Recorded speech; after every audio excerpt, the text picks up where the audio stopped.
Time to get to work. We start with the Thursday nighter, 8:20 p.m. Eastern. Tampa Bay Buccaneers 4-1, 1-1 on the road at Philadelphia Eagles 2-3, 0-2 at home. We're at Lincoln Financial Field in Philadelphia, Pennsylvania. We'll start with this market here. The Buccaneers open up at -6.5. They moved to -7. Heritage still hanging at 6.5, but Bet Online is the first book that's claiming a 7.5, but it's not really. The 7.5 is heavily juiced, so they're really at a 7 as well. Let's move over to the totals on the Thursday nighter here. It opened up at 53. It's now dropping 52.5. Pinnacle's the first book to move it to 52. Let's move over to the cash flow in this spot. We have 11,436 tickets in on the spread. 21% of the tickets are on the Eagles and 55% of the cash. It interests me that the big bets have come in on the Eagles because you would think if you were going to make a monster move on the Eagles, you would wait till an hour before kickoff. So I almost think that the sharps aren't that fucking sharp here in this spot because that's just a mistake right there. But still, it's important to note that the much bigger bets have come in on the Eagles. From a total standpoint, 51% of the tickets are on the over and 81% of cash is on the over, and yet it's dropped a full point. Craig says, will Brady's thumb be an issue? He claims it won't be, but let's break this down. Buccaneers come in off their most complete game to date. 45-17 destruction of the Dolphins at home. Brady 30 of 41, 411 yards, 5 touchdowns, 0 interceptions. It's the first time in his 22-year career. This guy is just like, he's incredible is what he is. He's a winner. I tell that to my girlfriend all the time. That, he's a winner. Say whatever you want about him, but make sure it ends with, well, the man is a winner. 400 yards, 5 touchdowns in the same game for the first time in a 22-year career. He hurt his thumb with 2 minutes, 30 seconds left in the first half. Hit his hand on a helmet. Nobody knew about it. Unaware of the injury. 3 of his 5 touchdown passes were after he got injured. In practice, he had his thumb and wrist taped. He also wore a glove during Monday's practice, didn't throw a pass. You know what he's doing. He's just messing with everybody. He's going to go out and probably be excellent again. And we saw what the Chiefs did to this Eagles defense. We'll get into them in a second. Antonio Brown caught 7 passes for 124 yards, 2 touchdowns, and deserves respect. NFL's longest active streak with at least 1 catch in 141 consecutive games, fastest 900 career receptions. And, Hall of Famer Marvin Harrison was the previous fastest, 149. Give Brady respect for standing by Antonio Brown through all the possible mental health issues, whatever was going on. Brady stood by him. That's the right guy to stand by. Mike Evans caught 6 passes for 113 yards and 2 touchdowns. Godwin, 7 passes for 70 yards. He's been playing through ankle and knee injuries, and he's hurting right now. I'm not sure what the expectations are of him on Thursday night, but from a player prop standpoint, I'd be nervous going on overs, and maybe the unders are to look for him. Fournette ran 12 times for 67 yards. He caught 4 passes for 43 yards. The Bucs defense swarming. Shaquille Barrett, 1.5 sacks. They got 4 sacks.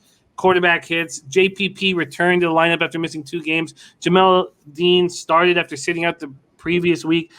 Now, Levante David limped off the field. He's expected to miss time with a low ankle sprain. He will not be in the lineup. There was a thought that Sean Murphy-Bunting might be close to returning. That's not true. That's been squashed by Arians. He's not close to returning. Cornerback Carlton Davis was placed on the IR October 7th. Ryan Jensen is questionable with a hip injury. Antoine Winfield missed Sunday's game, is still in concussion protocol. He might not be ready. Defensive end Patrick O'Connor, Rob Gronkowski remain injured, but not on IR. Let's start. I don't want to keep talking. I need to hear, something else. Buccaneers, Eagles. Let's start with the Buccaneers breakdown. What are your expectations of them this week? And do you think? I don't know. I tried to fade them last week and looked like an ass clown. Yeah. I don't know, Jimmy. They played an unbelievable game against a Miami team that's really struggling right now. To find an identity even. No run game at all is killing that team, but that's not what you're asking about. You're asking about the Bucs. The Godwin injuries, the fact that he's playing hurt, I think he'll keep playing hurt. Hopefully, he can get right after the bye week.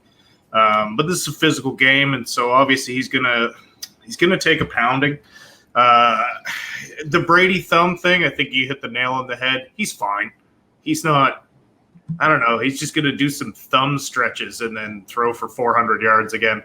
I agree with your look here in that if you want the Eagles, hold off, wait till an hour before game time, and then throw on it. And I kind of like that look. Again, it's Thursday, so I'm not interested in it. But if I were to make a move on this game, it would be waiting and taking the Eagles. If this thumb injury has any validity to it, I'm not accusing them of faking it. I'm accusing them of playing a little bit of mind games with it. And the short week where they have to travel to Philly, the favor is for Philadelphia in this one. A lot of points right now, and that would be my look in this one. So the Bucs still banged up secondary. Sherman does not look great. And to be fair, he didn't look great last year either. When he was in, he was worse than when the Niners were rolling with Verrett and Mosley. So that guy should just switch to playing safety. He's so smart. He understands football maybe better than anyone in the league, not named Tom Brady. And he should really make that transition. He'd help a team out a lot more playing safety at this stage in his career. But I agree with you, Jim. The look here is Philly, but I would wait on that. Slatsy has a question for you, and I will ask you that question. I want to fade the Bucs. Why? Why do I choose this life? I don't know why, but I want to, especially on the road. Say what? Sorry, did you say Slatsy's got a question for you? Yeah, and I'll pose it to you, but I'd like to move into this. I'd like to close on the question. Okay. Eagles come in off an impressive 21-18 win at Carolina. Jalen Hurts was 22 of 37 for 198 yards. God, I want to talk about the Eagles here, but I'm about to cash my first bet of the year in NHL. And look, I don't like to slap my own back, but the first period under 1.5 and expecting the Lightning to be, with the banners going up, lethargic, and this Penguins team always rises to the occasion with the injuries, was a thing of fucking beauty. And I'm about to catch my first bet of the year, and it feels fucking good. It feels fucking good. And because I'm coming off a shit NFL week, I'll take any kind of good feeling I can goddamn get. Jalen Hurts was 22 of 37 for 198 yards, no touchdowns, 1 interception. It was a plus line, by the way, plus 115 on the show this morning, but when I bet it after the show, it moved to plus 105. Devonta Smith caught 7 passes for 77 yards. Dallas Goedert caught 2 passes for 28 yards and was placed on the COVID reserve today. That leaves a very tight and difficult window for him to be available to play. He is vaccinated, but he needs to test negative for the virus twice, 24 hours apart, and be asymptomatic for 48 hours. I don't know if he's going to make it in. And we were expecting that Goddard Ertz 2 tight end set to help Hurts quite a bit in so many different packages that can work in. And Goddard's been good. 15 of 19 targets he's caught, 216 yards and a pair of touchdowns. Miles Sanders ran 11 times for 45 yards. Alex Singleton all over the field, 14 tackles. Eagles got 3 sacks, 8 quarterback hits. Darius Slay, 2 interceptions. Nice to see him start, stepping up and playing good football again. Carolina managed just 267 yards against an Eagles defense that the 2 weeks prior had been absolutely destroyed. Now, the Chiefs were part of that. Offensive tackles Lane Johnson has been out for personal reasons, and Jordan Mailata didn't play, remained questionable for this week. And defensive end Derek Barnett was inactive and remains questionable for this week. Bebsie, I'll close with the question, but I'd like to know, thank you, Nick Martin. I've just been grinding for the last 24 hours to prepare for these shows, and so it feels good to get a fucking win, buddy. Bebsie, I want the Eagles. If I bet them, which I don't know if I will wait until the very last minute. And curious what you think of this total moving from 53 to 52 when the big bets are coming in on the over. What are your feelings on the Eagles' victory over the Panthers? And here they are in a home spot against the Buccaneers. I think the Panthers right now are getting a little bit overvalued. They had a hot start. Everyone kind of wanted Sam Darnold to really have an incredible year and stick it to the Jets and all that. And I just think the Panthers are a fine team and they're not a great team. So they're going to lose certain games. So I don't think anybody should be overly shocked by this win. I think overreactions should be crazy. But look, there's still a lot of playmakers on this team. And Philadelphia has had some tough losses this year. That 2-3 record, it's not like they've been destroyed in all three of those losses. So they're playing decent football. I really like Jalen Hurts. He shows young quarterback, rookie, like he still hasn't played 16 games, so he's still pretty much a rookie quarterback. You do see that a lot of the time, but you also see crazy playmaking ability with him. And I don't know, like they're facing some serious injuries with no Derek. Sorry, you're saying Derek Barnett is out, or is he's questionable? He remains questionable. They've not given us an update, and I tried to find it at this point. He just remains questionable. But they are out Brandon Brooks and Brandon Graham for, I believe, the season for both of them, which is devastating. They need Mailata back. So look, they're facing some serious injuries. Miles Sanders has been underwhelming. I'm kind of excited about the future of Kenneth Gainwell, especially because that's the most apropos running back name. He gains well, Kenneth Gainwell. But look, I think there's no value in taking the Bucs. I think there's value in taking the Eagles. But again, you do have to wait if that's your play, because you got to see who's available and you got to see if this line moves. What do you think of this total moving from 53 to 52? It's interesting that the big bets are coming in on the over and it's moving down. My instinct would be to put this on the under, being that it's a short week, ton of injuries on both sides.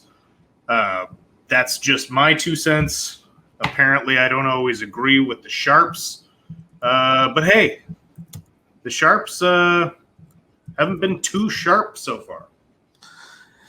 Yeah, I mean, the public had a huge day on Sunday, and I got killed. At this point, I mean, does this give you memories of the Patriots barely getting past the Giants last year on the road?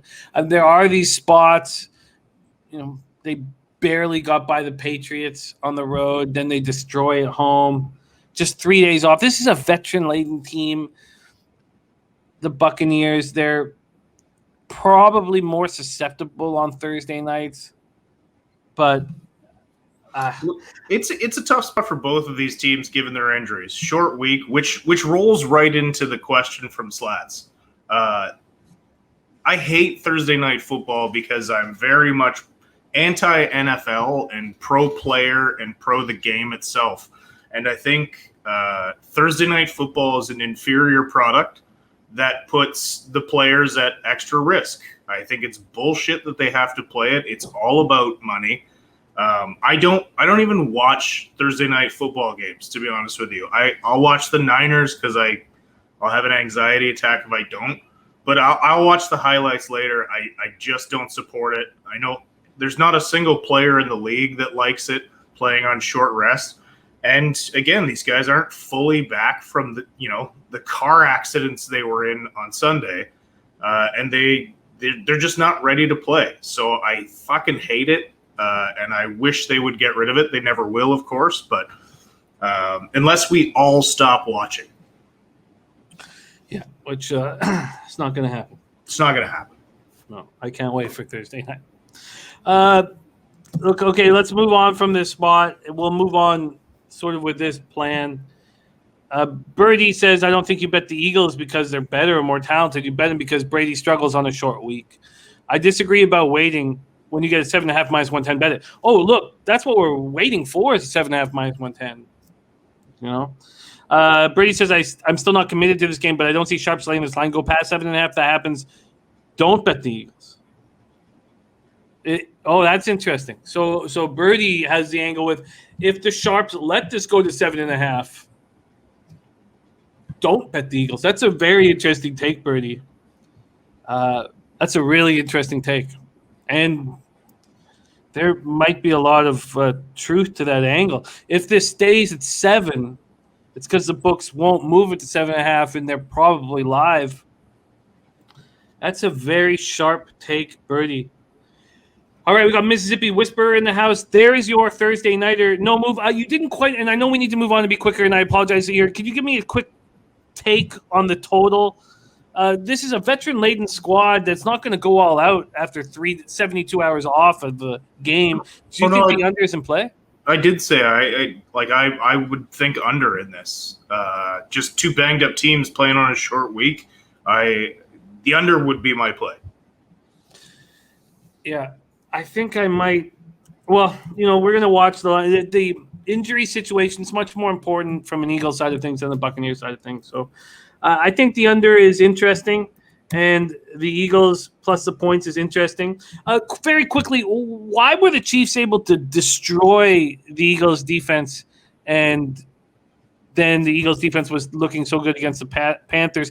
I clearly understand the Chiefs offense much better than Panthers offense without McCaffrey, but then do you see the Buccaneers being able to do the exact same thing? Again, that would have to come down to injuries and health. And again, short week is going to be really tough on Brady. It's going to be tough on Godwin as well. It's going to be tough on Gronk. All these guys need a little bit more rest right now. And they're not going to get it. So I wouldn't expect that. Again, if all the sharp money's coming in on the over, I think the Sharps might be wrong on this one.